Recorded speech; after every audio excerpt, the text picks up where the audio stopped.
and it's PGP time. Puras Ganas podcast, ready to rock and roll to start off a new week. In where some of us are returning from break, some of us are going into break. It's different parts of the country, but it doesn't matter. What matters is that we're sharpening our tools to be prepared for our students. Hey, Josh Tawad, Part Principal of Memorial Pathway Academy in Garland ISD, Garland, USA, here, ready to rock and very excited because yesterday we had a little award that got honored to our school. Very happy for that, for the hard work that they're putting in, our Jaguars. So we're very happy of that because all the time, all the work, it's good to have a little pat on the back for the hard work that our students are doing. Hey, Mari, how are you doing? I'm doing great, Josh. Oh my God. I had a very busy time. I did not get to go and see you get this award. So I apologize, mi amigo, my friend. But I saw it on Twitter and I saw it on Facebook. So congrats, man. Tabe did it right. Right. And it's those things where the kids are practicing the vocabulary. And some of you do not know about our home. It has to do with kids that are out of country, and Memorial Pathway Academy is their first stopping ground so that they become well versed in Americana, whatever that might be for your echelon of education. And then we send them to the traditional campuses. So it was great to have our students acknowledged and our team members also acknowledged for their hard work and dedication. How's your thing going over there in Houston? How's your weather and everything? You know what? The weather was beautiful today. Oh my God, it was gorgeous. I'm sorry I wasn't outside long enough because I was doing some work. But you know what? I'm just super excited because of our topic today, the first year. And so, we always wonder about, how are folks doing in schools? And so I'm super excited to hear our panel today, Josh. Right. And, and we'll get to them right now. I see their faces, and it's people that I follow on social media, people that I've connected with in the past. But just a little flashback, a little reminder to go back into, I really loved their show last week. I've been spotlighting other episodes because people need to go back into our archives, but just making sure that all the team members that we brought in, we had, what do we have? Bus drivers, we had custodians, paraprofessionals, attendance clerks. If you didn't see our last week's show, please check it out because you know what? They let you know what they're feeling. And there are unsung heroes, especially our attendance clerks, and everyone yells at them and no one should be yelling at them. Because if your kid shows up late, the kid always blames who, Mari? The parent. The parents, yes, all the time. And who do they blame? The kid for not waking up on time. It's that little white dog chasing his tail right there. And so it's just something else. So check out our last week's show. We've had already 24 of them. So it's about getting better. It's about learning from each other. It's about making sure that you know that you got free tools out there. So part of that is the Chinchilagua. Chinchilagua, what is that? You know what? It's a game played. And again, I would like to know from the audience if it's played in El Salvador, Honduras. But you know what? It's a game where kids in Mexico line up in a bit against a wall, against a tree, and then they all duck and cover. And you yell "Chinchilagua y arriba boy," and it's real fun. And you jump on top of them, and the next person jumps on top of that one, and then you wait till the pyramid falls. It's real fun, but it could be very deadly. It could be kids get hurt. They get up with bruises and everything. Well, this is the moment where just a quick reflection, because it could be fun, it could not be fun. And you know what? Principal Cafele brought this up yesterday, Mari. And I don't know what your thoughts are about this. And he stepped on some toes. And I thought that because he talked about some of us are traditionalists. And we understand that there are generational differences within our building. And so he brought up the topic of dressing the part, especially for administrators. And some of you might know, some of you might not know. Obviously, those of you that have worked with me before, I don't believe in jeans at all. I don't believe in them. I don't allow that. And board policy allows, in the districts that I've worked at, allows us as a campus administrator to set the dress code. Parameters. For whatever it might be. So I don't know if that's true in Iowa, Ohio, and California, but I think that we all know one thing for a fact. We know that we're in the best profession in the world, the profession that creates all the other professions. We also know for a fact, and we've heard this from all educators, that we're raising a lot of these kids. We are the role models. We are. And we're getting kids that are being raised by grandmama and grandpapa. And grandmama and grandpapa are not knowing how to tie the tie. They're not knowing how to dress professional. And then there's only one role model, whether we want to or we're not. We don't want to. We are the role models. Mhm, And mhm, Principal Cafella said yesterday, hey, they need to know who especially for administrators, people that sit in our chairs and the assistant principal, parents need to know who the administrator is. mhm, mhm. If you're always in t-shirts, and again, you might not like what I'm saying, and I'm stepping on your toes like Principal Cafella did yesterday, but if you're an administrator, you know you're the head chair and you got to play the role. You got to play the part. And to me, again, obviously we all have an opinion. We all have the amendment number one, and you might disagree with me. Even going to central office, how could you go to central office to administrator meetings in t-shirts and jeans? I don't get that. I don't understand that. You know, we fought very hard to get our masters. Fought very hard to get our hoods. We prayed to get a second round interview. We prayed to become the main chair. Mhm. Something goes with that. There's a responsibility for that. Absolutely. There is a role that goes with that. And then, so at our home and the schools that I've led as principal, Monday through Wednesday, it's professional dress. Thursday, since we promote college and career readiness, I do allow um, those blue things as long as they wear a polo that represents a college. A college, A absolutely. college. It can't be a t-shirt. It can't be a t-shirt. Mhm. And then on Fridays at School Pride, you could wear those blue things again as long as you're wearing a school polo. Again, there has to be a semblance of where the kids see us.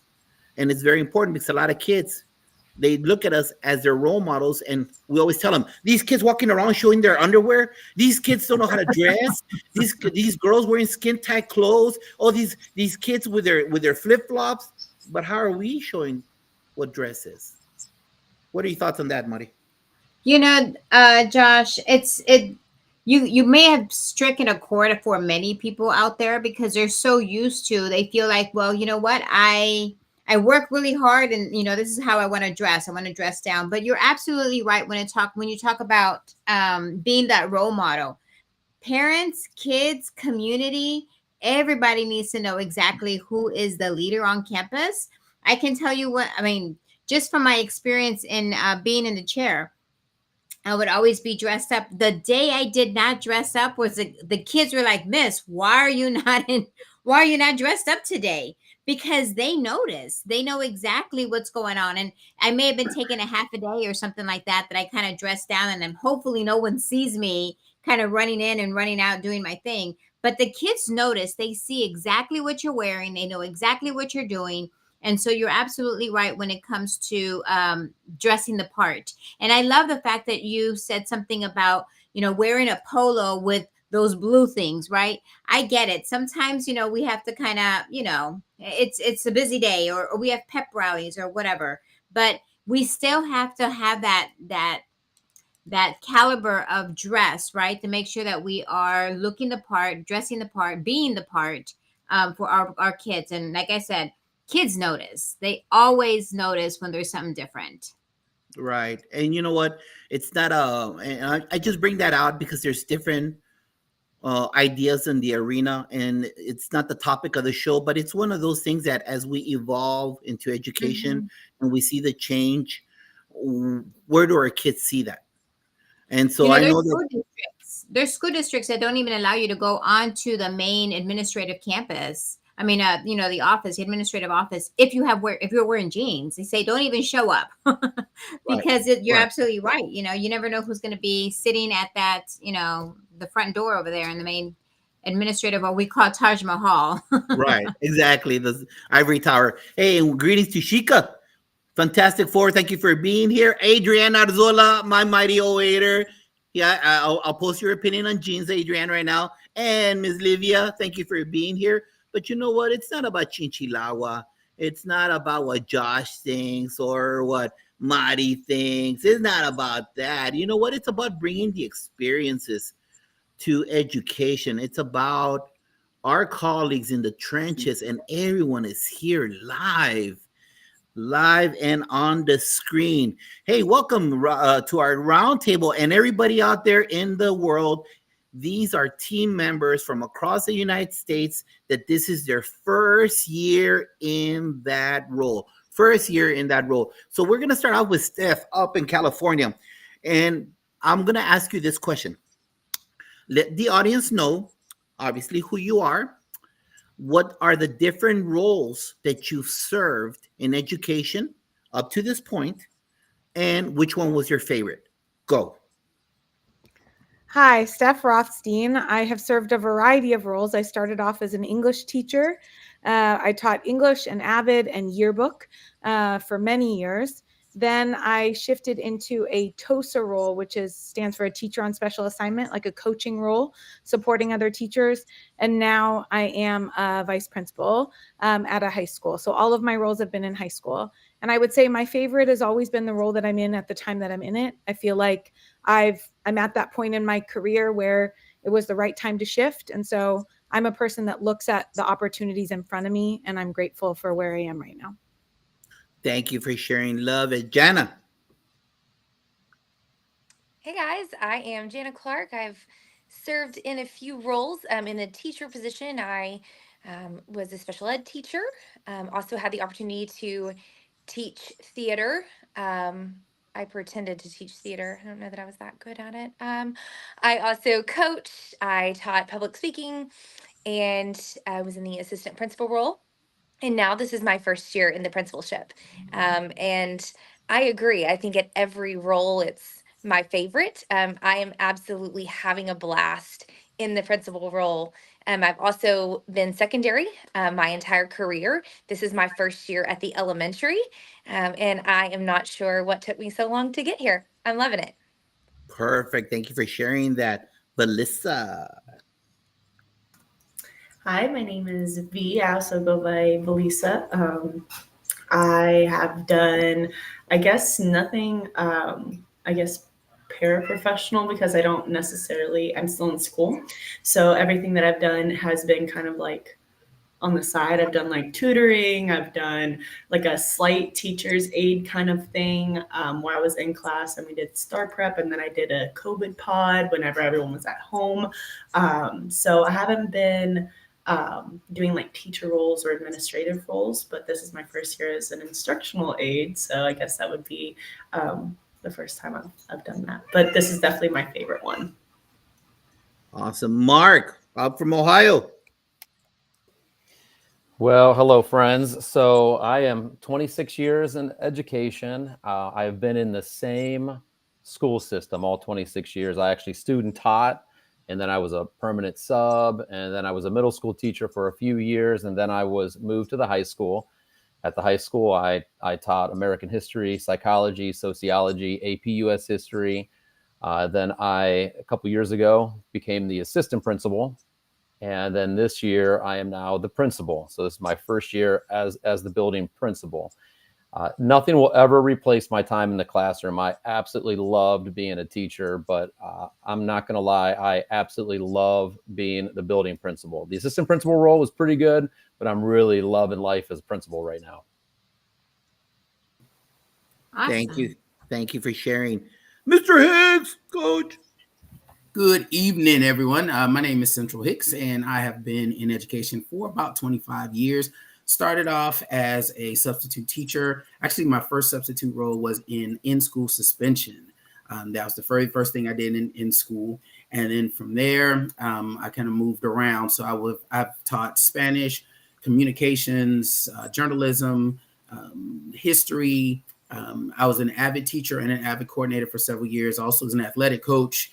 I coached varsity girls soccer for over 20 years. I coached football, cross country, wrestling, AVID coordinator, assistant principal, and then a principal. As far as a favorite kind of spot, at the time, it probably was being in the classroom. I loved being in the classroom. That's why I stayed so long. I had a chance to teach all 4 of my children and also work with my wife. So it was a great opportunity to learn so much. And to be so impactful at the time. So I had a great time in the classroom. So that's just a few of the things that I've done. Beautiful. Glad to be here. Thank you. Thank you. Appreciate it. And Ms. Bree. Hi, I'm Bree Hadaway. This is my second year in education. My previous year, I served as a newcomer aide and really enjoyed it, working with secondary students. This is my first year as a teacher, so the roles have changed. And I am now teaching fifth grade math, which is an elementary, and it's so different, but learning to enjoy elementary school. Thank you for sharing your little background of everything that you've done so far. We really appreciate that. Dr. Moreno, take it away.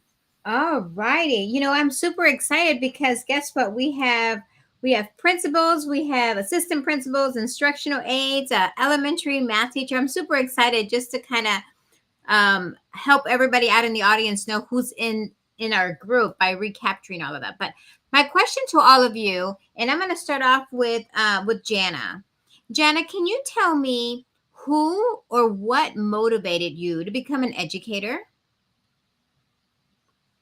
Yes. So I'm actually alt cert. I thought I was going to be in radio and TV, and that did not work out. And my roommate at the time, she was in education, and we always had very different days. And so she just encouraged me to try it, and I started as a substitute, and I've never looked back. Oh, awesome. Thank you. Thank you for sharing. You must have loved being that substitute. And you're like, now it's my turn, right? Steph, how about you? Who or what motivated you to become an educator? Looking back, I had my mom always said, I think you'd make a great teacher. But of course, like when your parent tells you something, like I tried to look for anything but. And then I found, You rebel. as always, mom was right. But I would say when I look back at it, I've written to my own sixth grade teacher, Mr. Yonts, Doug Yonts, who won Teacher of the Year down in Southern California. I don't know how many times. He was amazing, and has taught for over 55 years.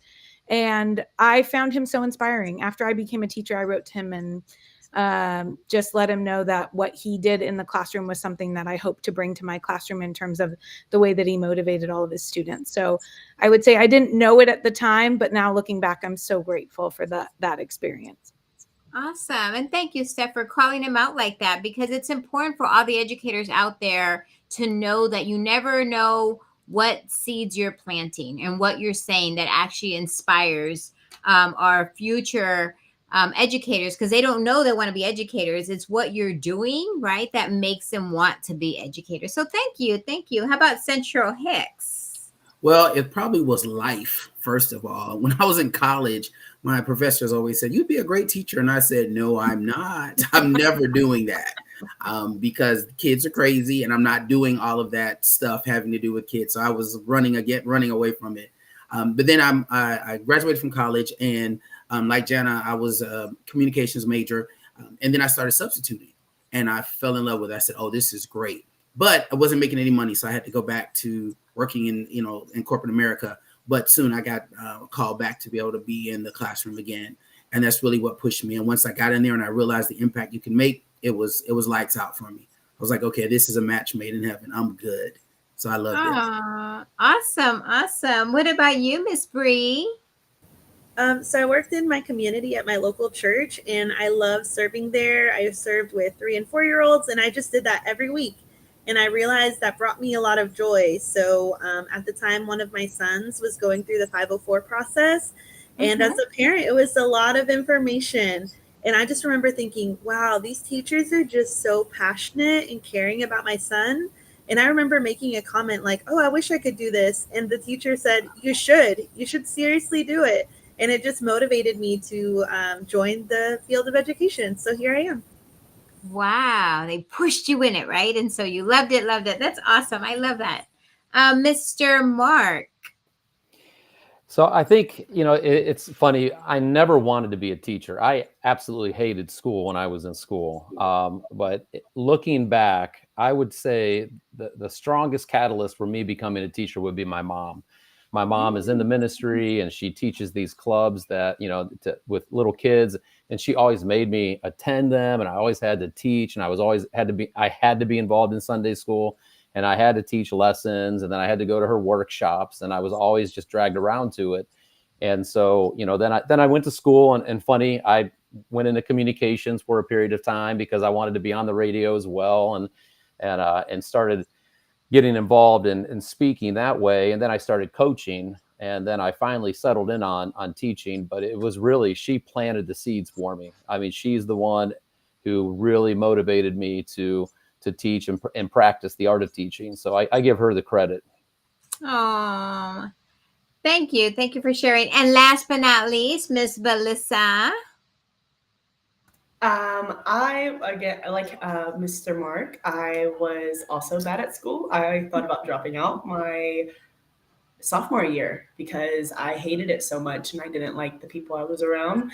And my choir teacher, Mr. Charles Flores, he just convinced me not to. He just told me, like, even if you hate it, like, at least just get your degree. Don't drop out and then be left with nothing. And he just kind of taught me more than just music. And then I became student director of 3 choirs my senior year. Wow. And I was in 4 choirs at that time. So it was very inspirational. And he's done a lot more than just being a choir teacher. So it inspired me to do more too.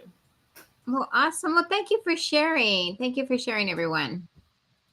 And those are the kind of stories that we love to hear as educators, right? Those are the things that push us and motivate us. And I'd like to welcome a lot of our fantastic 4 family members: Melissa Jones Chunu from Oklahoma, Dot McKeever from Illinois, Ross Gaskins. Thank you for being here tonight.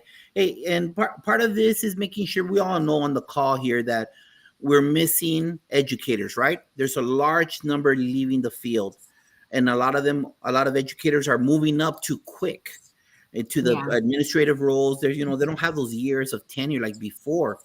And we there's like a little gap out there. And some people think about education. They're like, nah, I never wanted to be like some of you, what you just said. I'm glad you said that. So we're talking to the audience. No, you were not. I wasn't. Mari wasn't. We did not. We were not looking to be educators. And here Mari and I are 3 decades, 60 years combined here doing this. And so please tell the audience, Mark, how were you as a student in high school and in college? Just let them know how were you. You know what? We're going to have an array of answers here. And if someone that's not in education wants to be in there, understand that there is no baseline for becoming an educator, a teacher. Mark, how are you as a student? I was a terrible student. I struggled in high school. I mean, at one point, I remember going around begging for extra credit just so I could be eligible for the only reason I was there, and that was to play basketball, right? And so I struggled in college. It's kind of a joke around the house here. It took me 8 years to get through college. Part of that was because my first year in college, I actually flunked out. And then I had to sit out a semester, and then I was on academic probation. Then, of course, I had to go back and take all my classes over again.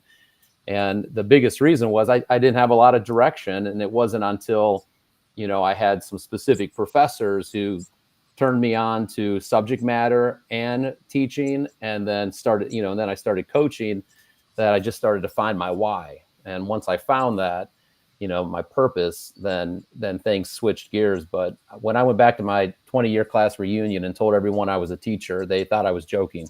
So, gotcha. Exactly. There you go. That's a prime example, right? Yeah. Hey, Melissa, talk to us. You said a little bit about that right now. It's actually funny. I was exactly the same way. I used to have issues in high school, and the only reason why I would pass at all was because I wanted to do choir stuff in UIL. So, it wasn't like I was bad at the material. My teachers would always pull me aside and be like, you get like 95s, 100s on your tests. You just don't turn anything in. Why aren't you? I don't want to do anything. I don't want to be here. I hate it here. And I had a 1.9 GPA graduating because I hated it. I took AP honors courses. I took dual credit. I did everything, but I passed by the skin of my teeth.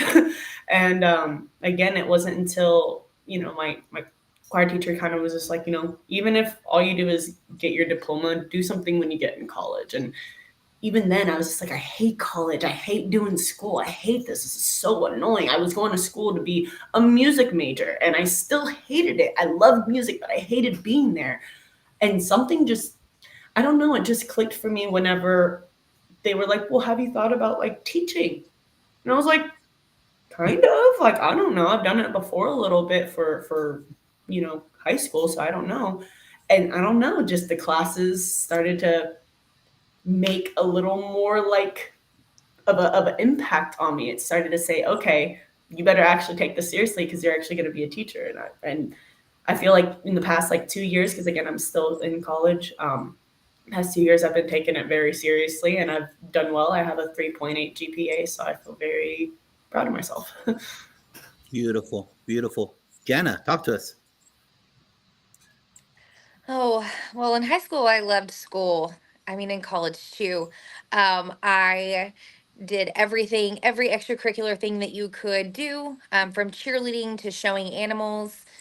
I did have some Grand Champion tomatoes at one point, so the FFA was pretty important. Um, so I loved school. Graduated in the top 25%. Um, and I just never thought about teaching, but I loved school. I loved college. Um, so yeah, I was just really involved in extracurricular activities too. And that's a save for a lot of us, right? That's a huge save. That's the only way that kids stay focused and engaged by those UIL, whether it be choir, cheer, athletics. Central, what about Central? Yeah, for me, I didn't dislike school. School was pretty cool for me. I enjoyed going. It was an outlet. It gave me an opportunity to be somewhere other than home a lot of times. So I wasn't the best student. I didn't like really focus and knuckle down and really do everything I needed to do. But I kind of kept it even all the way across, so that I could graduate and do whatever it was I was going to do next. So I was involved as well in a lot of different activities, student government and athletics and that type of thing as well. But I enjoyed going to school because it was consistent, if you will. And when I went to college, I was like, hey, I'm already here. Let me keep doing what I've been doing.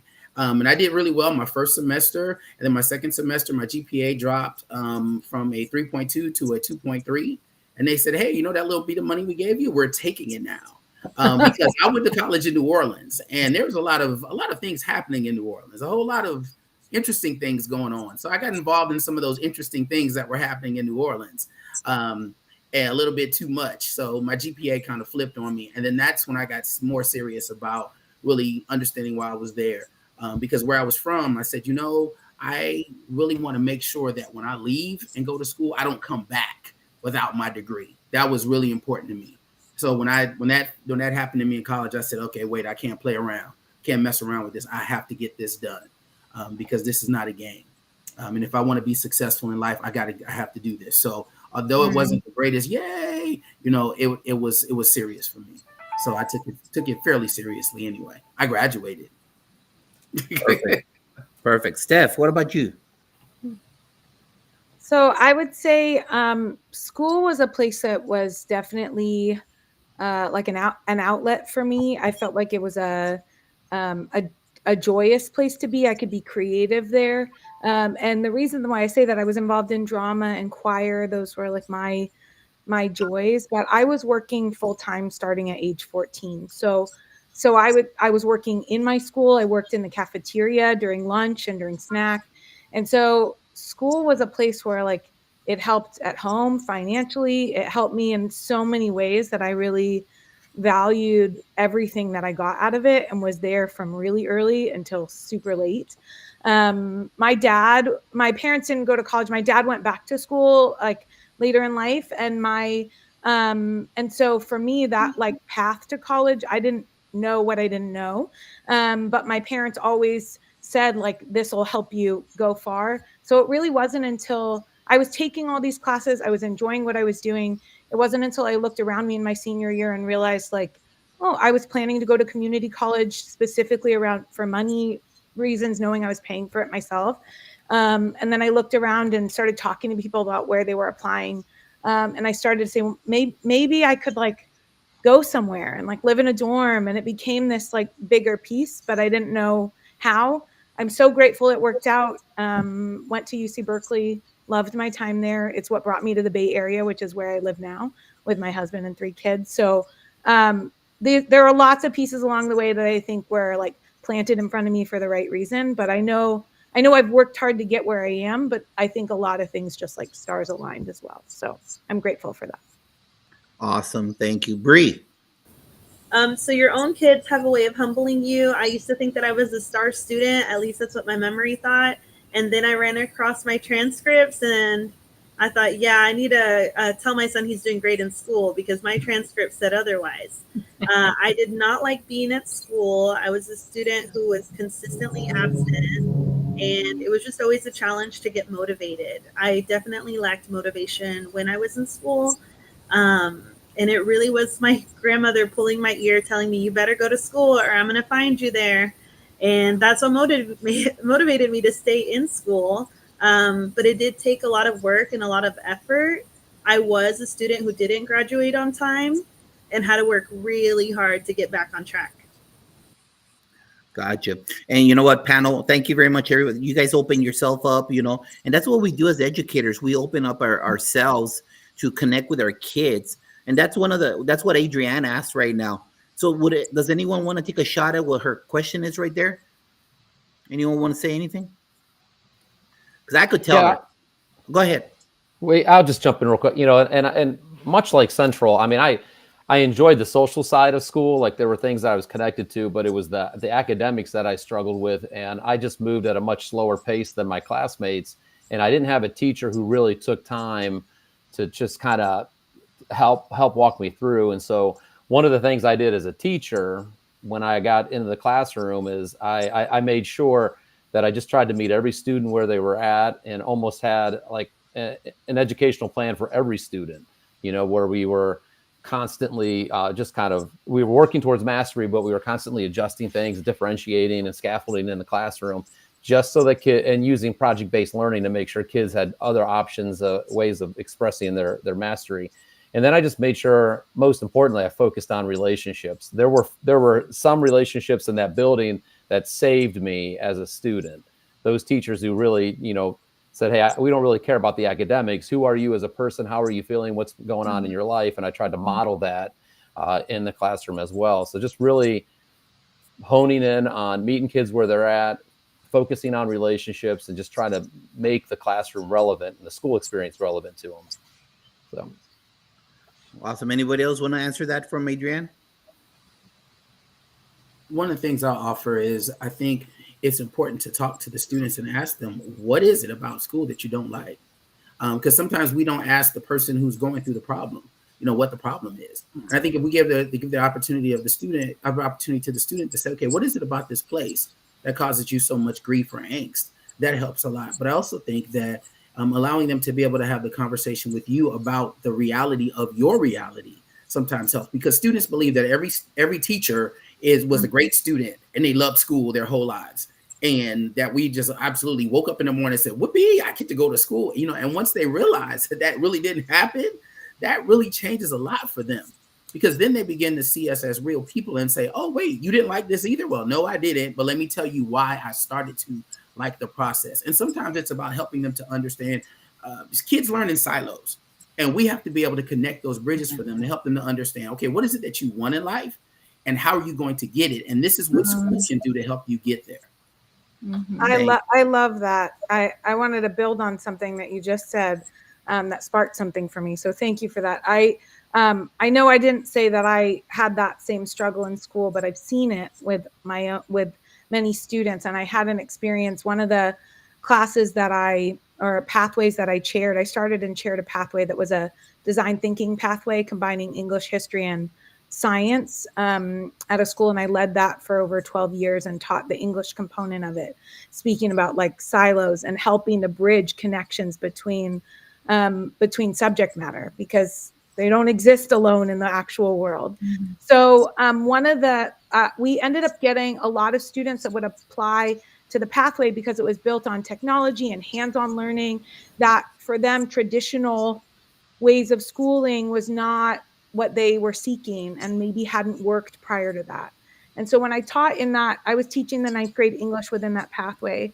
And I will never forget how many students, some of my 9th grade boys that would come to me and say, I've never been told I'm a great writer. And you're the first person that told me I'm a good writer. I'm a great writer. And we would talk through that process, and we would write about things that they had interest in and connected to them and were real and applicable. And we'd go out in the community and do things that made it real. And they would interview people, and we would do podcasts, all of these pieces that connected to them. And so I think for me, it really was about, how do I spark an interest and a joy, and how do I help them to know that they matter and that their voice matters in that room, and that their words matter, their writing matters, them as a person matters, all of those pieces. So that for me, that feedback from students to feel like, I think when they hear that, I mean, I was hearing that from some of you when you were talking, once they hear that, it shifts the way that they see themselves in the classroom and the way that they see their other students. So those are pieces that I carry with me and try to continue in my current role as well. I love it. Thank you guys, and like Shika said, for your transparency, everybody, for those thoughts, because that's exactly what we need to hear out there, both at the adult level and the kid level. Mm-hmm. So the next couple of questions, guys, is going to be, like I said before we started, we're going to build on each other on your specific job that you have right now, because people might ask, hey, how do you become an instructional aide? How do you become a teacher? How do you become a principal? It's these kind of things that you're barely starting, so you remember prior to applying. Does that make sense? Dr. Moreno, take it away.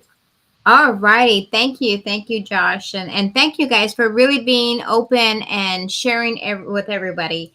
My question to all of you is just like Josh mentioned, to talk a little bit about, or tell the audience, what motivated you to apply for that first year that you're currently in right now. So many of you said your first year AP or first year principal. So think about, again, tell the audience what motivated you to apply for that role and why at that particular school. Okay, so 2 parts to the question, and we're going to start off with Velissa. Because again, I'm finally getting to my end of my associate's degree. So I talked with my advisor, and I was just like, I'm really upset because like I have to wait another couple of months before I'm even able to start doing this job. And she was like, no, you don't. And she like looked at me like funny. And I was just like, well, I thought I had to have a degree in order to even be in this. And she's like, no. Apply everywhere. Apply to GISD, apply to Mesquite, apply to Richardson, apply everywhere. Just put your name out there. Who cares if they don't hire you, because you already aren't a teacher right now. So just do it. And I was like, okay. So I applied for GISD and Richardson, and I got a couple of calls for the GISD stuff. They were asking for tutoring stuff, the part-time stuff, and they just all kind of like, okay, well, I kind of don't really want to do that. I want a full-time thing. And I don't know, whenever I got the call from Dr. Montgomery about what kind of school, Moral Pathway Academy is, it just kind of like, yeah, I want to do that. That would be really awesome. And so it definitely was just like a push of stop letting that like hold you back. Just go on and do it. Awesome. And isn't it a great school? It's a great school. We're going to talk more about that in a little bit. Let's go with Mark. So the position, it's been an interesting journey, I guess I would say.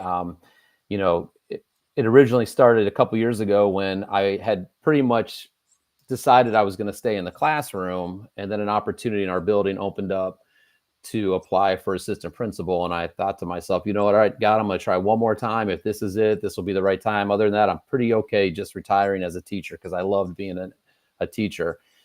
The biggest motivating factor for applying for that job was the principal who was hired. And he and I were very much in alignment with our moral code and what we believed about education. And my cat's trying to get on my lap here, so you're going to see me pushing him away.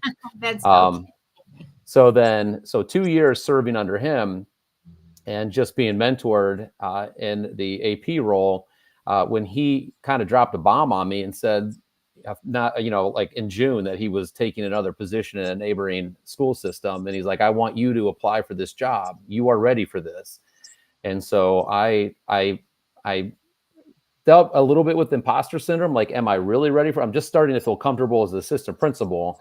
And now the opportunity to serve on a much larger scale presents itself, but I wasn't sure if I was ready, but I was really scared about who might take that role over and kind of stop the good work that we had begun from, continuing. And so I thought, well, you know what? I love this community. I've been here for over 20 years. My kids have graduated here. The community, the school system, the leadership in the city, they know who I am. And so I'm going to apply. I had to apply like everybody else. I went through the rigorous steps of, being interviewed, the whole application process like anyone else.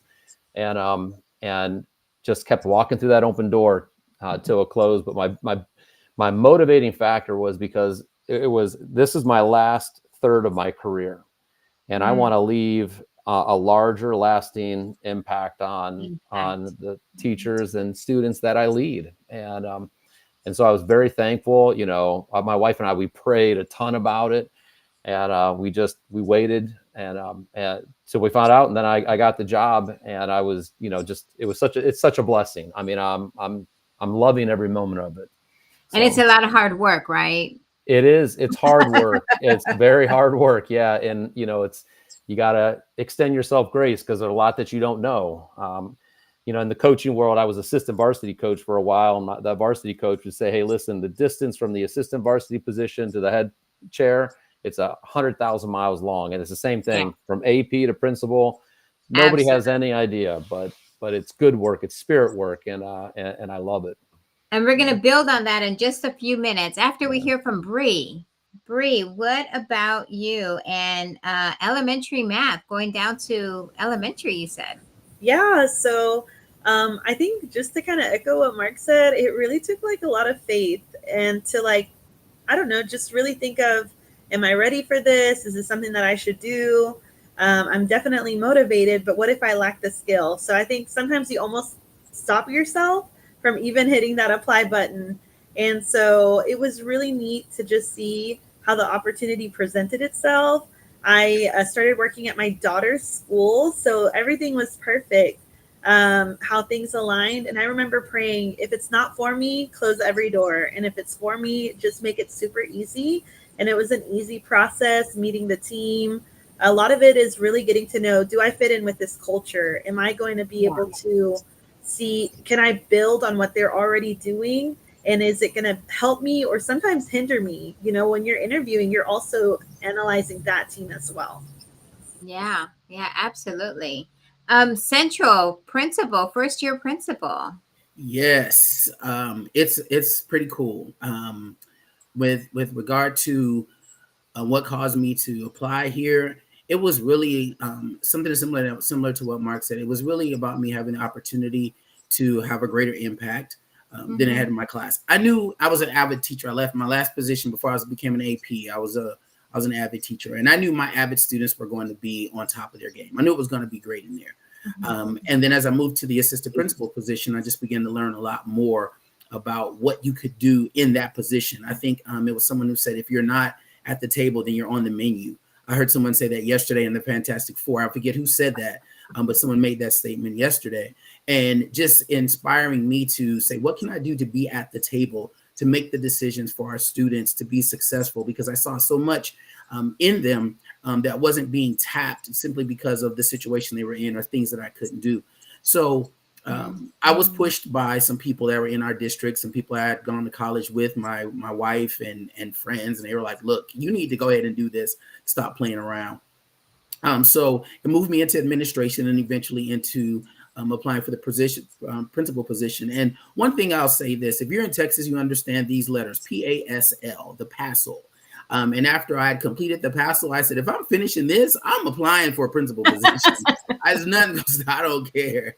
And applying for the principal position at my current school. My current school is a little different because I'm the third principal in 3 years.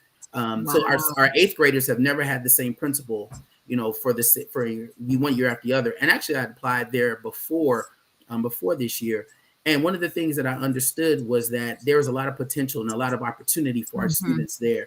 And I wanted to be able to provide that stability and that push for our students to be successful and for them to know what they could do. I'm often put in remembrance of a principal I had in elementary school, Mr. Adams, Mr. Nelson Leon Adams. And he was our principal at elementary school. My elementary school was across the street from the projects I went in, I lived in. And our teachers there treated us as though we were the top of the top in the things that they made sure we learned. So it's my desire to be able to do that with the students that I have as well, and with the teachers, to just inspire them to greatness and to continue to push them to limits far beyond their neighborhood or what they see on a regular basis. So that's what caused me to want to apply at that school. And I knew it was going to be a difficult job, which it is, but hey, I'm built for this. This is what the Lord put in me to do. And I know this is where he has me. And my wife said, you know what, I'm behind you 100%. Let's go get it. So we're on our way. Awesome. And you know what? You're going to be there for many, many, many years, because it sounds like you are ready for the job, sir. Steph, oh my goodness. So you're going from teacher to assistant principal. Yes, it was so interesting. I feel like others on this call, though, I waited a while before going into administration. This is year 22 in education for me. And I remember when I was getting my teaching credential about my administrator credential about 4 or 5 years ago, I looked around and I saw all these other people that had been a teacher for maybe 3, 4, 5 years, right? And I thought, did I wait too long? Like, what's going on? Like, it never even occurred to me. I was a person where I was joyous in the position that I was in when I was in it. I imagined myself retiring as a teacher. I think Mark was saying something like that. I imagined my own kids. I have 3 kids going to the school where I was teaching, all the pieces. And it wasn't until I was in my TOSA role, I kind of got asked to serve in a variety of roles because I was integrating a lot of technology into my own classroom and supporting others through that process. And I had an assistant superintendent, Carrie Bosco, who said to me, I think you should look into becoming an administrator.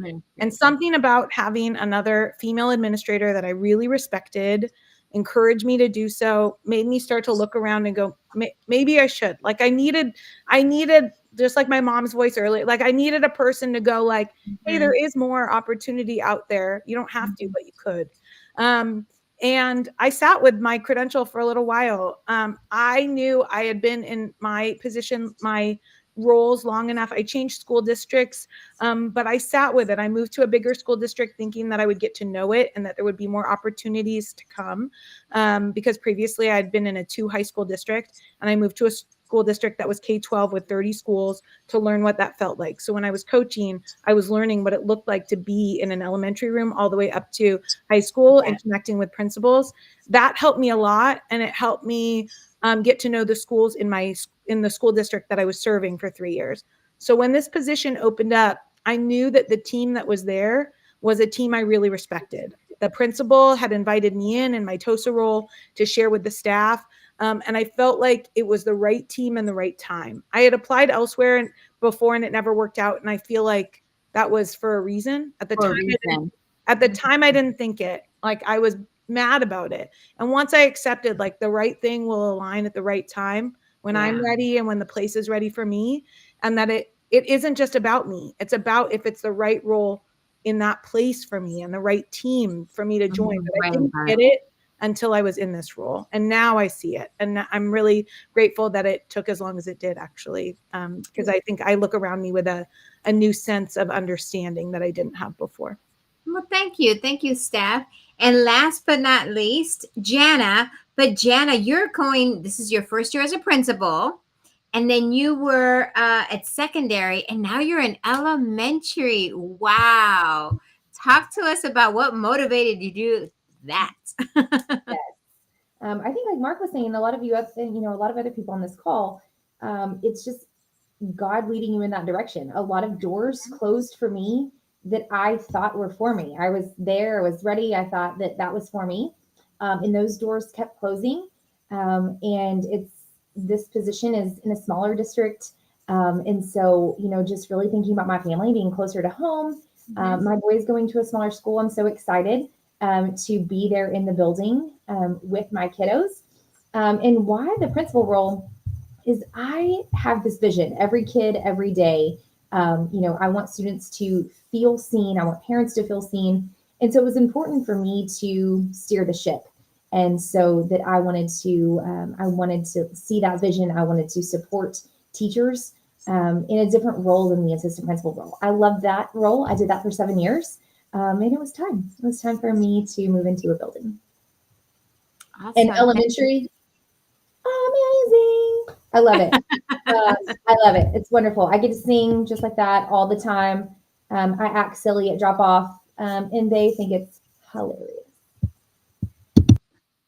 Elementary is the bomb. It's great. So, and I know that it might be awkward, but I think people need to understand, Jenna, and I know you're going to feel awkward. Can you please tell everybody what you earned with NASSP? Yes, I was the assistant principal of the year for Texas. Thank you. Yeah, you see, as educators, and I think we need to change that. It's okay to give your accolades because it didn't come just by you submitting a Post-it note. A lot of people thought very highly of your ethic and your hard work. And it's okay. And it is okay to say, you know what? I worked my ass off for this. And people gave me the kudos. So it's crucial that us as educators support each other and people know, hey, you're getting it from one of the top dogs in the state of Texas and competed for the national level. So when we present these tools out there, just understand. Thank you, Jenna, for being here. And for being here, Principal Cafele, El Jefe. You should not be here, Jefe. You should be out there in some kind of Caribbean island, adding another candle to your cake. Thank you for being here. Dot McKeever Cheever. Thank you for being here also. All right, guys. So here we go. You got the job. You got the call from HR. You did the follicle check. You went to go do all those interesting fingerprints. You did those little, you know what I'm talking about, to make sure that you're highly qualified. All right. So now you say report on this day.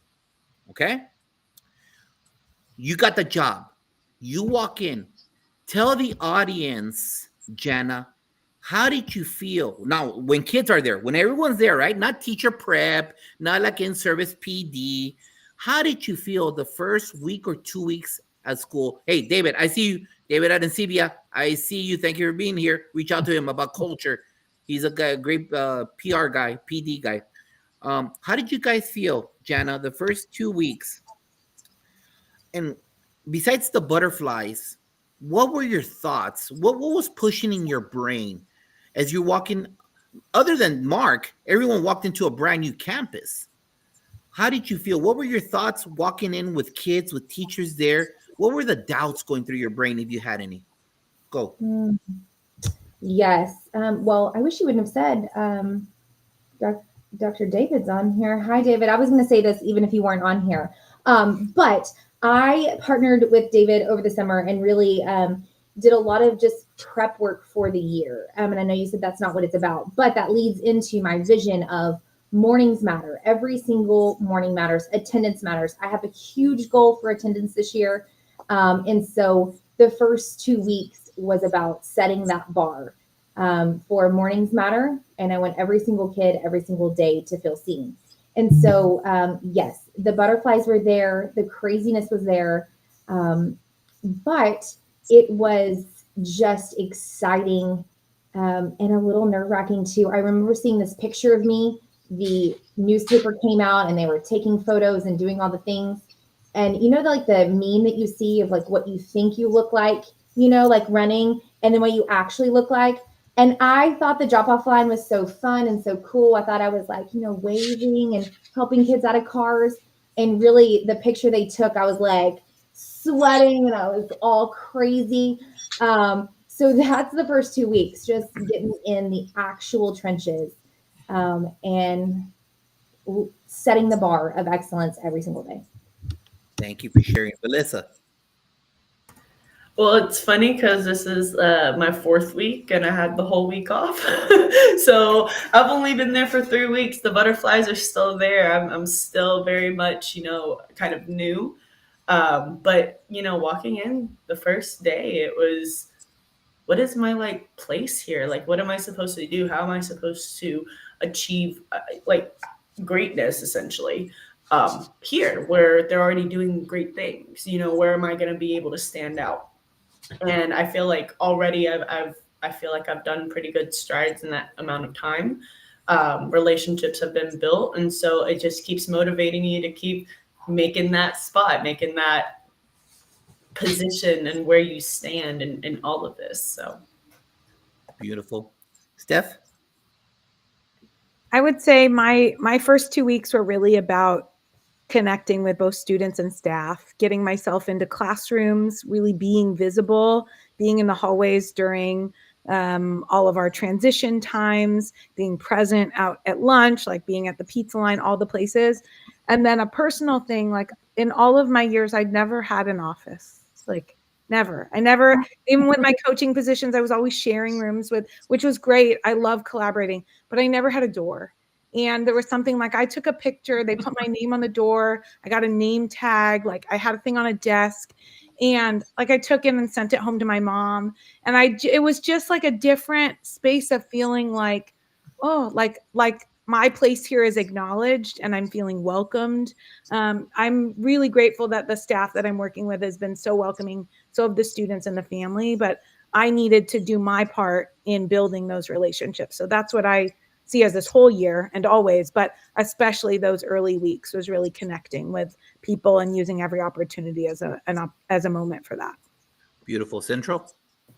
It was all about excitement. I was so excited to be there. No, I'm clapping and I'm at the door because all the kids come through one door, which I'm so excited about. And I'm fist bumping all the kids and I'm, good morning, young scholar. Good morning, young scholar. How you doing? I'm glad to see you today. Because it was important for me, for them to know who I was and why I was there and that I saw them on a regular basis. So that was me, and it still is me every day. And making sure that as they're going into their hallways, I'm walking down the hallways where they're sitting and I'm acknowledging them and saying good morning and going into their classrooms and seeing them and asking them how they're doing. And, so that first 2 weeks was just me being so excited. And I said to someone, I said, I didn't realize I was going to be this excited for the students to come back. I knew I was going to be excited because I'm excited every year, but it was a greater level of excitement for me because of the position that I held and the opportunities that I was going to be able to afford our students and our staff because of my position, and looking at it from that perspective and saying, hey, this is going to be an amazing year. And I'm excited about getting to know you. Also, I wanted my 7th and 8th graders to know who I was, and that although this was their third principal, that I was a principal who was going to be connected with them, and that I wasn't going to run from them or hide in an office, what have you, and they would know who I was. So my first 2 weeks was full of a whole lot of excitement and anticipation. Just like when you're ready for the first day of school and you're getting your clothes ready when you're a kid and you can't sleep, you're looking forward to that. That kind of bled over into my day and into the entire day. And I think for my staff, they realize, oh, wow, this dude is like this all the time. He is on 10 plus all the time. And I'm like, yeah, this is how I wake up because I love what I do. So that's where I was my first 2 weeks, just so excited and just feeling so blessed of being in the position I was in. Thank you for sharing. Bree. So my first year as a teacher has been interesting because previously I worked as a secondary school. And so the first week was so strange because kids hug you. And in middle school and high school, they don't really hug you. And it was almost like, hey, hold on, give me a moment. I'm not a natural hugger. So it took a lot of time of adjusting, like, this is okay. I can receive hugs. And so what was really funny is we have like a morning greeting where you can fist bump, high five. And I had a line over hug, still working on this. And it was really cool because the kids were like, oh, it's because she's from middle school. That's okay. She has to get used to it.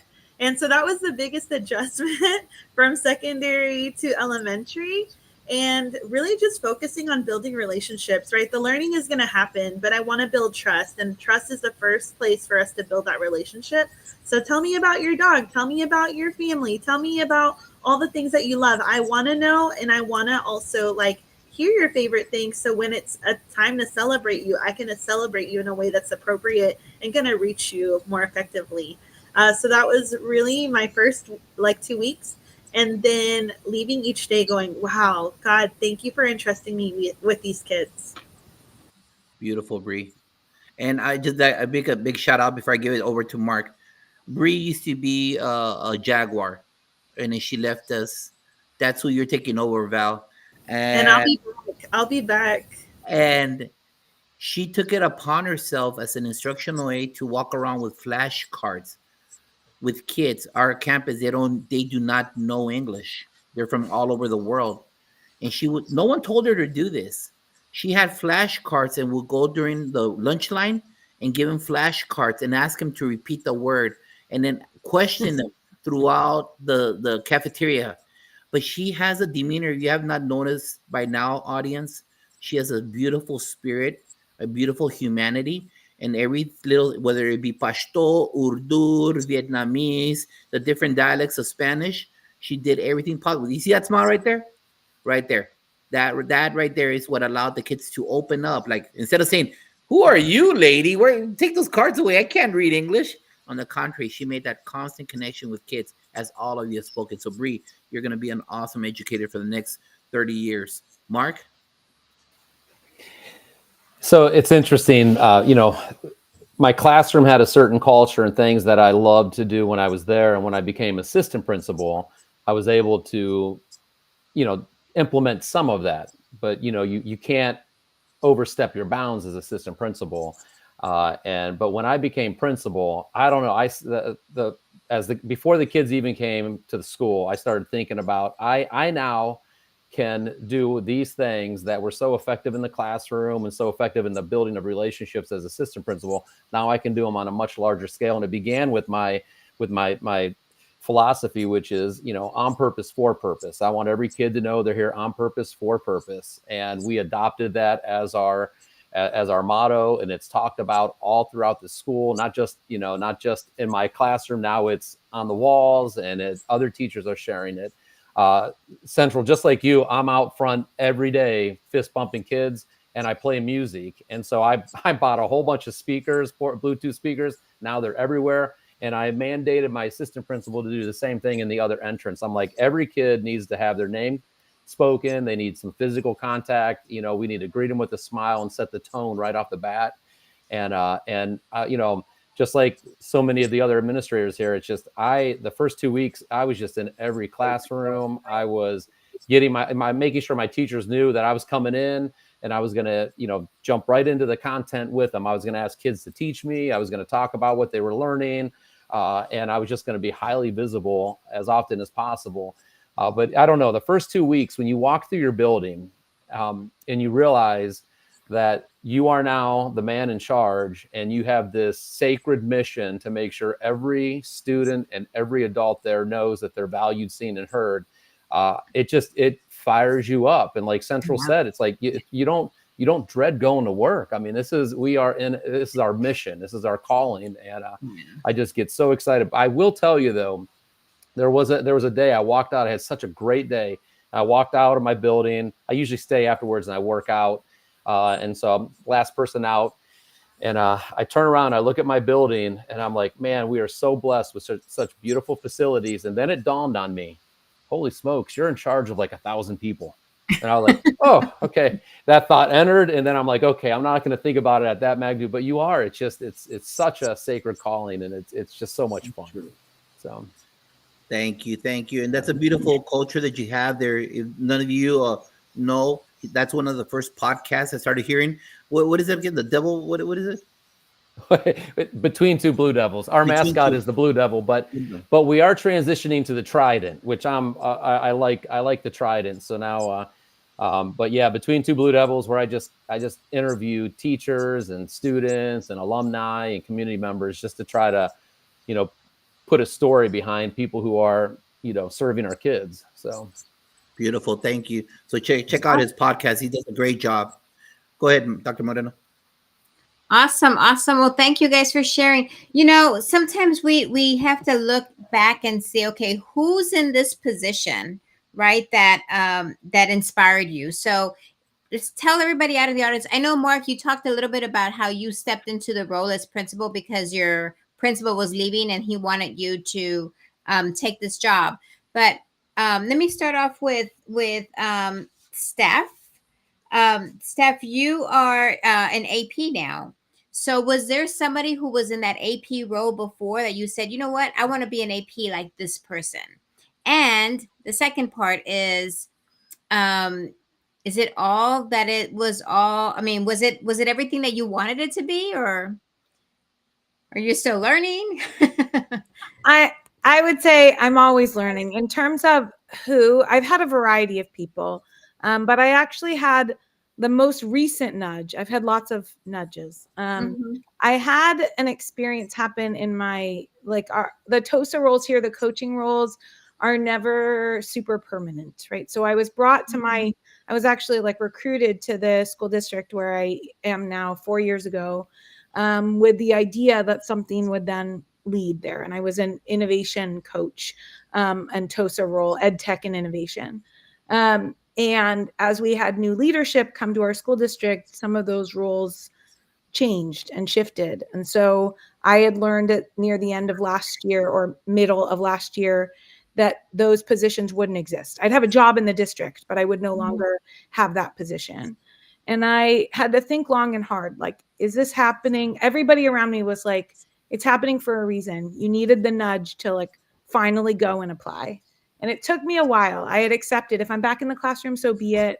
And then I had the director of technology in my school district, Joe Ayala, messaged me and said, are you going to apply for that VP position at Wilcox? It closes today. And he basically said, like, your name has come up multiple times. I'm telling you, you need to apply. And I think I had a moment where like my confidence was pretty shook given like what was happening in my school district. And it was hard. Everybody around me was saying, it's not about you. Like, roles shift and change. But I didn't get that until I now am in the role that I'm in and I'm seeing the bigger picture. I took it really personally. And once I worked my way through all of that and was like, what will be, then all of a sudden this position appeared. So I feel like I'm really grateful that he gave me that nudge at the right time, and that the principal that I'm working with she's been there for 10 years. And I feel really lucky. I was inspired by her before applying. And I think that's what motivated me to apply. Awesome. Thank you. Thank you. Central. So was there a principal out there that you're like, you know what, I want to be like that person? Yes, actually, there were several. First, the last principal I had, Miss Trisha Brown, she was a very strong mentor for me. She used to always talk me through situations that she was going through, and we had some, really good conversations. And I liked some of the things that she did. And before her, there was Miss Sandra Forsyth, who was a principal I was at high school for over 20 years before going to middle school as an assistant principal. So she was a high school principal while I worked there, and she would always bring me in her office and ask me questions about things that were going on and how would I handle this. And this is before I even thought about even remotely becoming an assistant principal or a principal, but she always did those things for me. And it was really, eye-opening, a lot of the conversations that we had.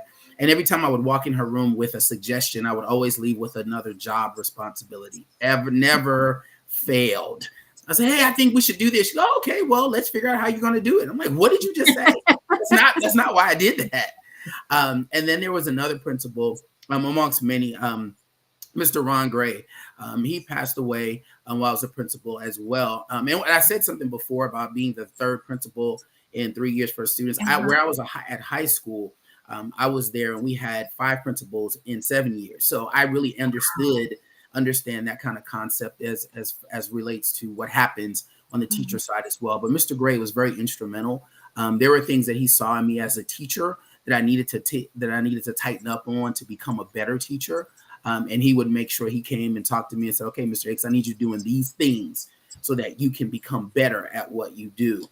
So I took a little bit from each of them. And one of the things I used to always tell Miss Brown all the time, I said, look, you're not fooling me. I understand that the chair on that side of the desk is a lot bigger than it looks on this side of the desk. So I'm not fooled by what you're saying and, the little jokes you're making, because I know there's a lot of responsibility once you sit your butt in that particular chair, because that desk becomes enormous.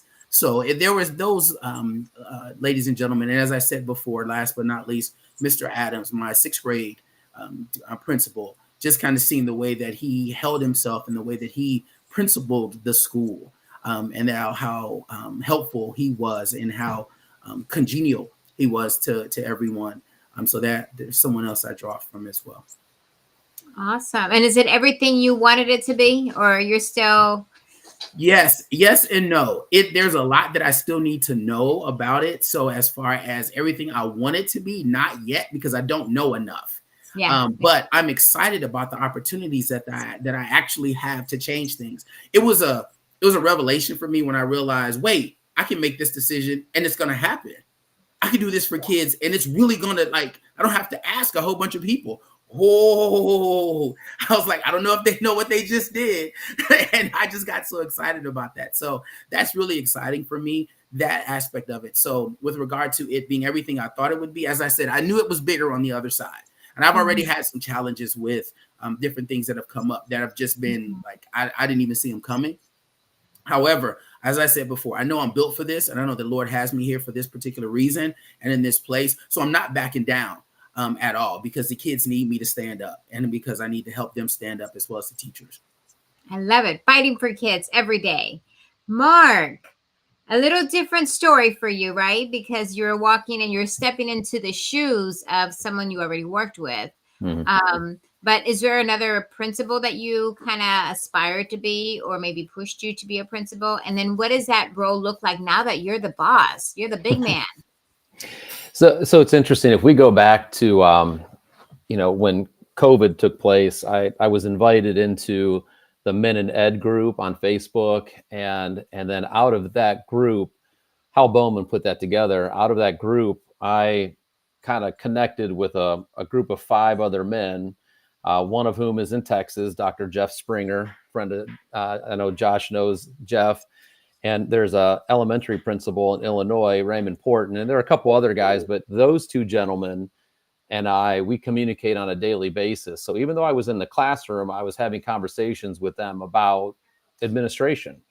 And so every time an opportunity presented itself, they would kind of coach me through, and they would talk to me about the pros and cons of serving in the building that you were teaching in, and what resources should you use to prepare for the position. And they were the ones who really got me connected, honestly, to Principal Cafella, who was on, I saw him on here.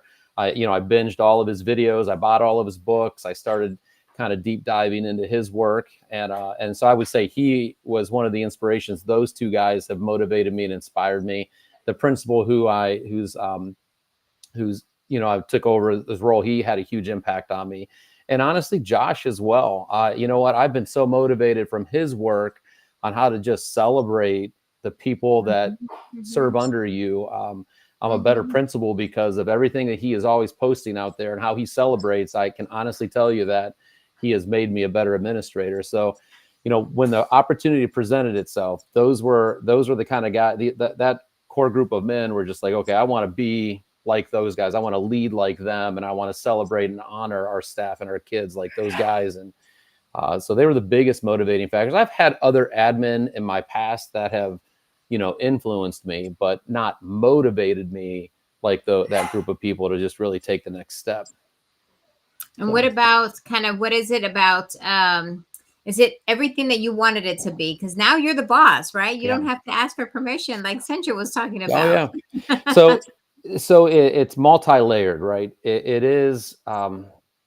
The first 90 days were fantastic. Now we're rolling out of the honeymoon stage. We've been in school since mid-August. Honeymoon stage is over, and now you start to see the layers that exist. And I'm excited about some of the muddy water we gotta wade through, because it's spirit work, right? And it's stuff that needs to be addressed, and there are challenges on the horizon, but like Central said, this is what I'm here for. This is the mission that God has given me. I'm made for this. I've got a group around me that's going to support me as we enter into storms. So it doesn't diminish my excitement. I love it. I mean, I get to, I do love it. It's more than I expected. Every day goes by incredibly fast, and It there does. are so many. You can't plan for anything. I mean, every day brings its own adventure. But yeah, it's just I'm looking forward to getting a year under my belt, and then another year 3. I'm really looking forward to, because then you start to really settle in and get Yeah. comfortable. Yeah, So. absolutely. Jana, how about you? Also new principal. Gosh, I really was hoping that I would go last year. There have been so many great influences, I feel like, in my career. When I was teaching, it was Dr. Linda Parker. She was a high school principal, tiny, just loud voice, crazy fun. But she meant business. You knew whenever it was time to settle in. She had high expectations, clear as kind, and that was always her motto. And then when I got my first AP role, I worked with Dr. Dana Barnes, and she really showed me the importance of celebrating everyone. She didn't walk by a piece of trash on the ground without picking it up. She didn't walk by one person without greeting them. And that really showed me that you're more than, just the title. You see a piece of trash, pick it up. And so she showed me some great things. Dr. Toby Gibbons was another principal that I had in the AP role. And he really showed me that all students can achieve. Every single student can achieve, regardless of their background. And then it's just really latching on to people that you see outside of your building. I think that's the biggest part, is really taking the ideas. Beth Huff reading Lead Like a Pirate, reading just Dr. David Arancibia's book, Elite Culture, and really, Josh, I mean, just some of the great things. Yes. There's just so many people, the principal's journey. There's just so many great things out there that I think it's important to latch onto and steal some ideas here and there, and really let that carry you. Awesome. Thank you. Thank you for sharing. Velissa, I know you're going into the instructional aid in only your 3rd week, and you talked a little bit about how you started that because you're high school, and I'm sorry, your college advisor, right? Was that it? So Yeah, no, that's basically how I kind of got into that. But of course, I want to be a teacher. Like, that's my goal no matter what. So, was there a particular teacher in high school or something that you were just like, I want to be like her? well, yeah, it was actually my choir teacher, Mr. Flores. He was absolutely just like a second dad, honestly. And I think that that's something that a lot of kids, like, if they have bad home experience, just maybe don't fit in even where they're at school, and any kind of reason kind of thing. Having just that kind of second person who you respect a little bit more than just being your teacher, than just being, not necessarily like a family member, but just being there. I don't know. It's just something about having somebody in your corner and being in your direct, like, everyone's been talking about, well, I didn't do it until I heard someone say it. I didn't know until I heard someone say it. It's always about, like, just having somebody really kind of like point it out a little bit for you. That's who I want to be like. I want to be somebody who just is in everybody's corner, whether or not it's something that I understand or whether or not it's something that I've had experience completely with.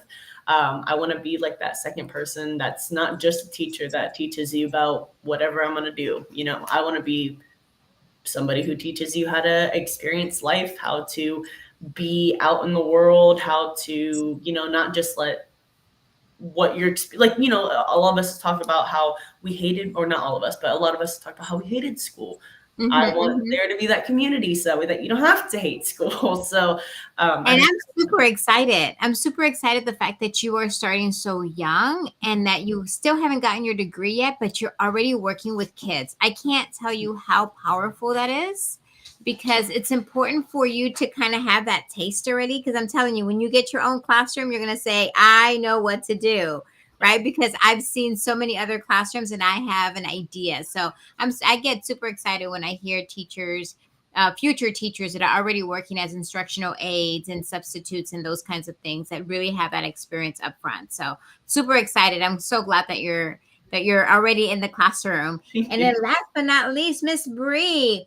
I still can't believe going from secondary to elementary. Like, was there a teacher that said, I want to be an elementary teacher like this person here? I don't know that I had an elementary teacher that I remember, but I remember like 7th grade, so young secondary, having a teacher. His name is Mr. Kellerman. He was very inspirational. This was a very pivotal point in my life where I was really having some home issues and acting out in school. And I remember he pulled me out from the class and said, "Hey, I just want to connect with you real quick. This doesn't align with your character. So I want to know why you're displaying this behavior, because it doesn't align with who you are." And I just remember that being this eye-opening moment of, oh my gosh, he's like separating the two. And he sees me as this person that has all of this potential and doesn't see me for the behavior that I'm displaying. And I just love the way that he communicated that. Now, like, I'm connected with him through social media, and it's so fun to share with him that, hey, like, this is what I remember of you. And it was so inspirational that now when I have, behavior issues in my classroom, I'm able to communicate that in the same manner that's honoring up to that child. Because a lot of the times we tell children, you did this wrong, you need to fix it. But instead giving them the opportunity to step back and analyze for themselves, hey, help me better understand why you're reacting in this moment. And this is not who you are, or it's outside of your character. And so that's helped me find language to present to children, and also like was very impactful to me. And I saw the benefit of it. In addition, like stepping into this new role, I just want to highlight Mr. Tovar. He, as our role in instructional aides, he would have these courses with us. And in these courses, he would invest time into us. So like explain to us how to work. We would focus on this book. It's called The Fundamental Five. And I carried that thing. I'm sorry, Mr. Tovar, I'm confessing. I kept that book because it was so influential to me. And now I'm getting my walkthroughs, and they highlight all of the things that I've learned from that book of like being in the power zone. And because he invested in me so early on, even as an instructional aide, I was able to take that and be successful in the classroom because of it. Awesome. Thank you for sharing, Bree. And it's important that our principals invest in our instructional aides, because sometimes we tend to forget, right? But it takes a village, including our instructional aides, our secretaries, our custodians, everybody. And that was that whole show that you were talking about earlier, Josh. Exactly. That it takes the whole village. But I'm super glad that, Josh, you did a good job with Miss Bree here, because you set her up for success, sir. Well, it's my job to make sure I cash app all of you that mentioned me right now. So I'll be cash apping all of you. So real quick, the last couple of questions are real quick, just like the lightning round. It's around the corner. So give me let's not elaborate. You don't want to hear the ah. All right. One glow so far and one grow. One positive thing that's happened to you and one like ah. One glow, one grow. All right. Jana, go real quick.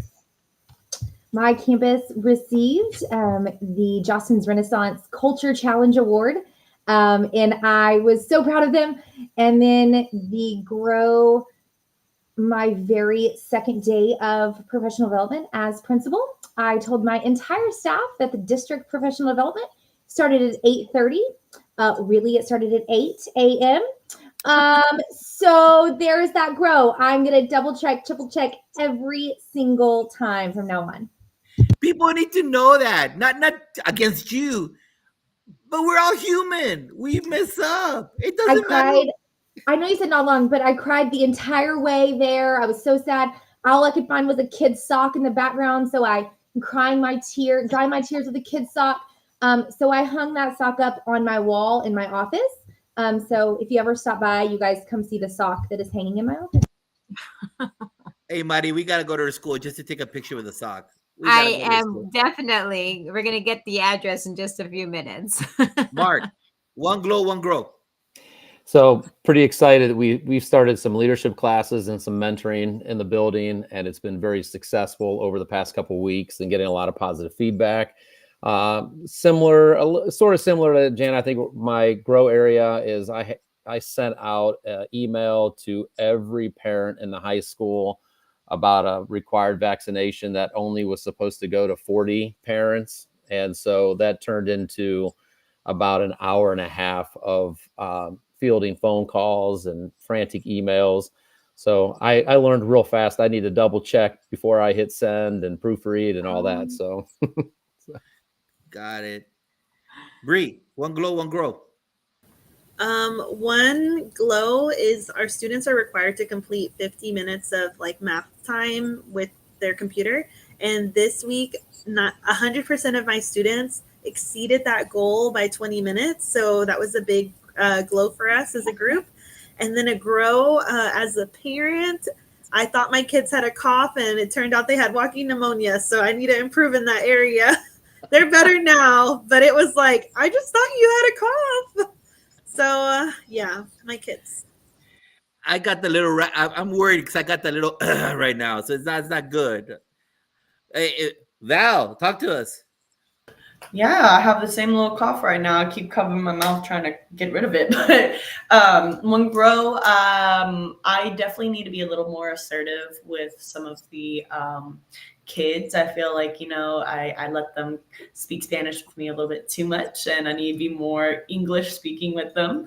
But one glow, I just feel like I definitely feel like I'm helping out one of these students that is really, really in need of my help. And I feel like I finally have tackled a certain dynamic, and I think it's going to finally get her help. And I'm just really excited to see how she grows from this. So.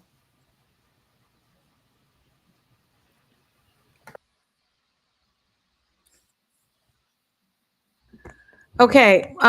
One glow was I was meeting with a student and their family. I have meetings that are required meetings when students are not coming to school, when we have attendance issues. And in the course of that meeting, I took the opportunity to have a deeper conversation than just, why are you not coming to school? And the student then emailed me right after the meeting asking if she could come back to talk to me one-on-one. And so I'm gonna meet with her tomorrow morning. So I'm gonna take that as a glow that she felt a connection there, and that maybe that will be a positive to bring her to school.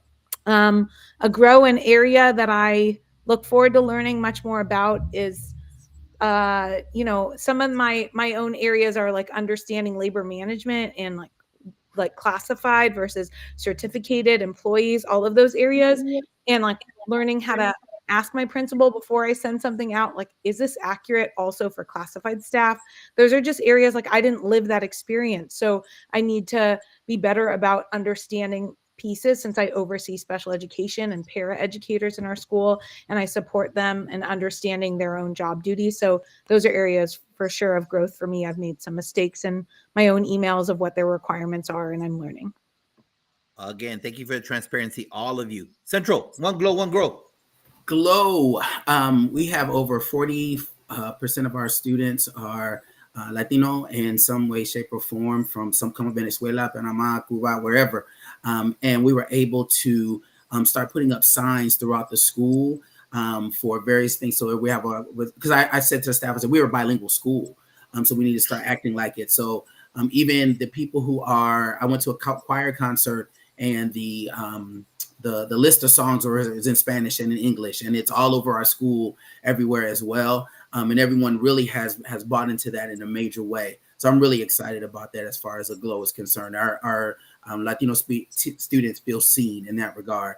And a grow definitely is figuring out how to manage the millions of emails that I get regularly, because I have no idea how to do that. I don't know. Central, when you can figure that out, let me know. I don't know. Let me know. I have no idea, bro. Just I'm horrible at emails. Mari will tell you I'm horrible at emails. It's horrible. Thank you, everybody. And Bree, I think this will answer this question real quick for Melissa. That's for you, Bree. We use iReady Math. So that's a common one that we use in our district. It's really exciting. It gives the students like tailored learning. So for example, things that I can't reach to them You know, it has been very eye-opening as a teacher to know that not everyone's on the same grade level. That's been something that I've learned as a first year. And so to have that opportunity where the computer can tailor those strategies for that student is very valuable. And then I can see the growth and from their learned data that I can use in my small group table. Thank you for sharing. Mari, take it away real quick. So real quick, you guys, because we're coming to the almost to the end now. So if anybody out in the audience wants to apply for the job that you're currently in, not that they're applying for your job, y'all, but that's not what I'm saying. Okay. I'm saying if you're an assistant principal and someone wants to apply for an assistant principal, what advice would you give to them so they're better prepared for for this particular interview? And I'm going to start off with Central. Principal Kafele's videos on being a principal and Virtual Principal Leadership Academy all day, every day long. I ingested, digested, and regurgitated those videos. And that really became a strong part of coming into my position and truly understanding what I needed to do as far as an interview is concerned. As a matter of fact, I had an interview and I listened to it all the way to the interview just to be prepared for that. So my daughter always tells me, she said, Dad, you're one of the only people I ever know who was preparing for this job for 4 years before you ever got it, because I was listening to the Fantastic Four for years until I, moved into this position. So I definitely would say, stay ready so you don't have to get ready. And that's one of the ways you can do it. I love that. Stay ready so you won't have to get ready. Thank you. Thank you, Mark. I mean, I got to steal the same answer. I mean, you got to prepare today for what you want to do tomorrow. And, and so alongside of the same resources that Central mentioned, I would say Danny Bauer's work too really impacted me with Better Leaders, Better Schools. And so I just constantly listened to his podcast and read a lot of books and just studied leadership a lot and have been doing so for years. But I mean, you got to think, be forward thinking, and whatever position it is you want, then start preparing today for it. Awesome. Jana, principal, what is it? What can you tell somebody? Those same exact things. I also loved The Principal's Journey. Dr. Rachel, she is wonderful, has a lot of great things out there. She has a great book. She's become a dear friend of mine, actually, after doing a podcast just like this, of women in leadership, and she's great. I also think it's important to not force the position. I think for too long, you can try to force the wrong position, and you can beat yourself up about it and get down. And then you'll know when it's the right position. You'll know after the interview. You'll know after you walk the campus for the first time. That's my advice. Steph, how about an AP? Anybody interested in becoming an AP? What advice do you give to them to get ready for that interview? Okay, I read the book, The Leader Inside. I had the joy of writing a part of it when I didn't even know that I was a part of that position. But I'm saying that book not because of that. I learned so much reading that book from different people in their own leadership journey. It helped me a whole lot prior to the interview. But the interview itself, I would just say, feeling like you can be yourself in the interview was the best moment for me. When I left that interview for this particular job, I said, I left it all out there and it was me. So if they want me, they're going to pick me. If they don't want me, they're not going to pick me. And I felt like in other previous interviews, I tried to be who I thought they wanted me to be. In this interview, I was totally myself. And it has helped me be the right person for this team because they saw that. Be authentic. Yes. Bree, how about you? So prior to this, prior to being in the education field, I was in the ministry field. So I worked as a children's pastor prior to this. And what we did was really realize, I wanted to make a difference in my community. So making a difference in my community, what did it look like? And what was it actually going to be? How could I do that more than just on a Sunday? And so I just remember thinking, well, where's the best place to serve my community, and realizing that families need all the help they can get. And so as a parent who's needing all the help, I knew that I needed to become a school teacher and having the right voices speak to me. So it was not only just being prepared in that sense of learning all the curriculum, maintaining focus and drive, but really being cautious of what voices we're speaking into my life, because education is not easy. And as you're trying to enter it, there's many people try to detour you from it. Yep. Absolutely. Thank you. And Belissa, my last person, tell me, what advice would you give somebody who wants to become a teacher or into the education field? Don't let your lack of experience stop you from doing something. You're the perfect fit for something somewhere. And whether or not, like Jenna said, it doesn't matter if you think that you're like perfect for it right then and there, or if it's the job that you're going for at that time. You're going to be perfect for something. And if you're just yourself, if you go out there and you be yourself, like Steph said, you're going to be the perfect fit. So just do it. Awesome. Thank you. Great advice, everybody. And it's time. It's time for the Échale Ganas questions. Ganas. This is called the PGP podcast. Ganas. It's a spiritual word for all Hispanics. There is no equate out there.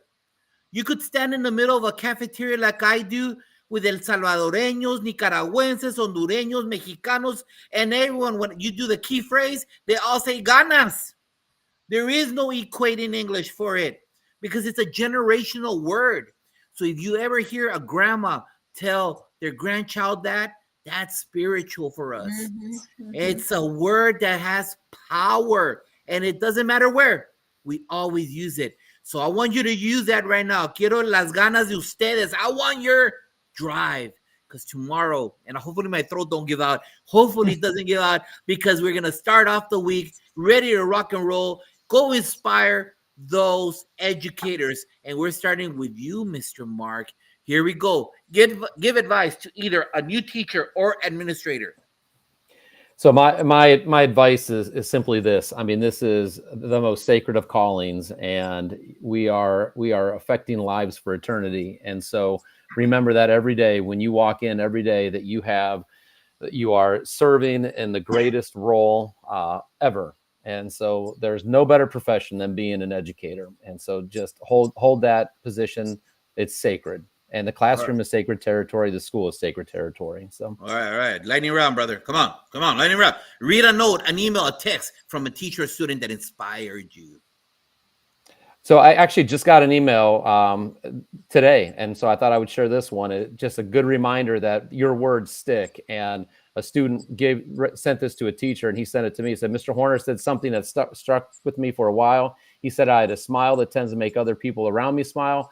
I find myself smiling and trying to see if it was true, and it was true. And whenever I smiled, people laughed, and those people around me would also smile and laugh. And so it was just a good reminder that what we say, kids pick up on and they take seriously. Absolutely.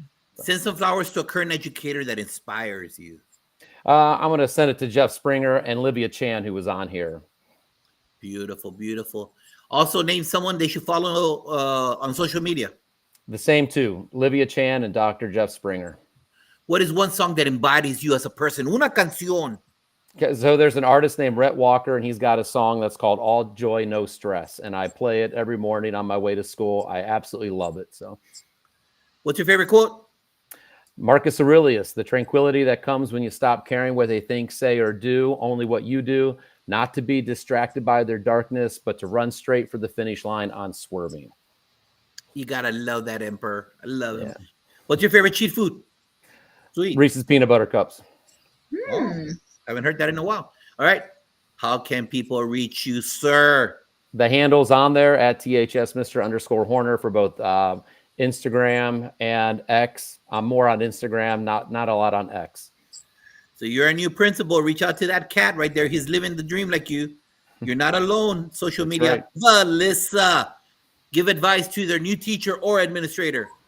Be yourself and don't try to falter due to other people's opinions of you. Definitely just keep being the true person that you are, regardless of anything else in your life. Read a note, an email, a text from a teacher or a student that inspired you. I actually have it up on my wall right here. It's the first note that I got whenever I was doing COVID pod.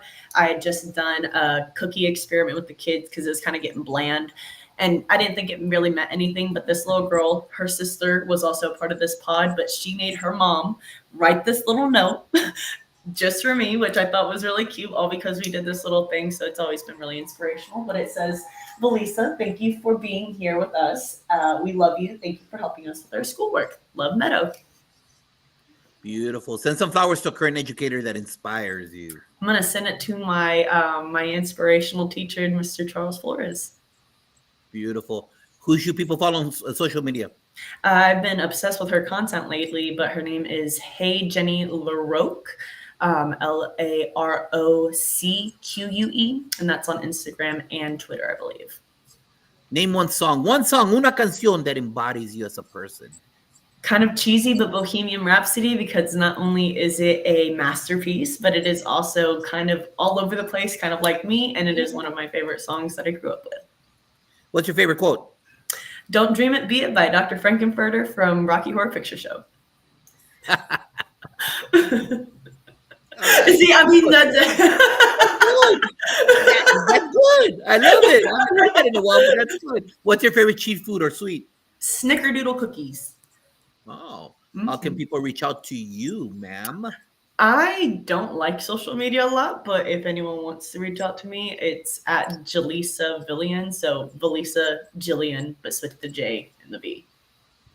Got it. Thank you. Central Hicks, give advice to either a new teacher or administrator.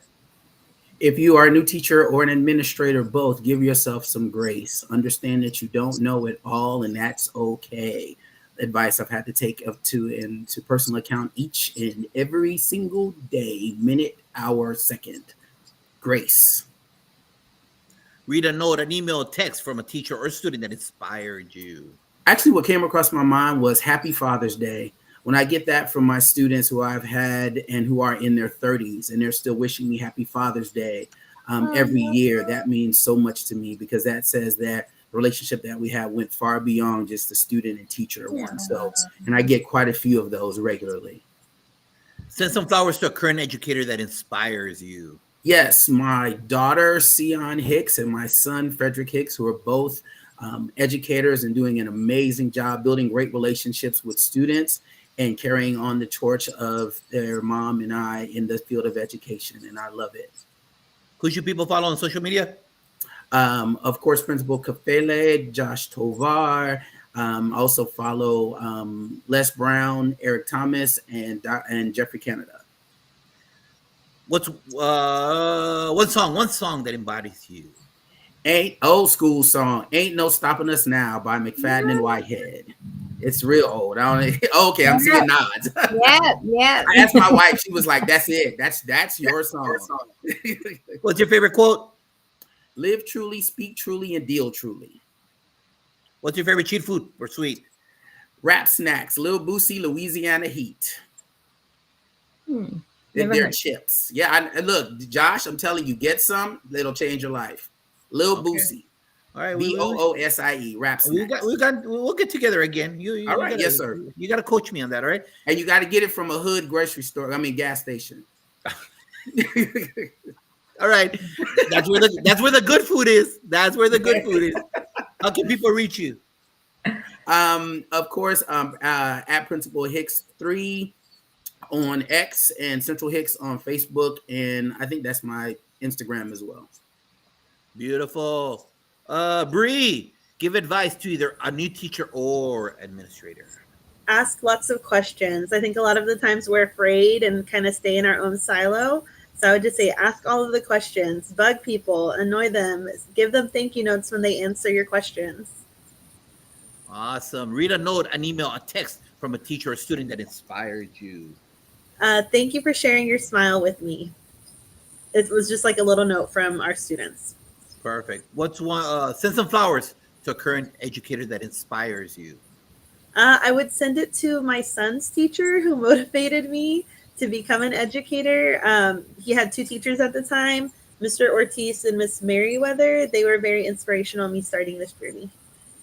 Who should people follow on social media? At Leadership First. It has a lot of leadership quotes and just really helps you learn more about leadership. What's one song that embodies you as a person? It's Gonna Be a Good Day by Forrest Frank. Your favorite quote? If your actions inspire others to dream more, learn more, and do more, and become more, you are a leader. John Quincy Adams. Amen. What's your favorite cheat food? Nachos sweet. all day, every day. I will eat nachos at any game. Invite me to any game. I'll stop by just to eat nachos. Okay. How can people reach you? At Bree_316, mostly on Instagram. There you go. So you got, hey, if you're a brand new teacher, reach out right there. You're a brand new principal. You got all these cats doing that. You're not alone out there, America. You choose to be alone. You're a brand new instructional aide right there. You choose to be alone.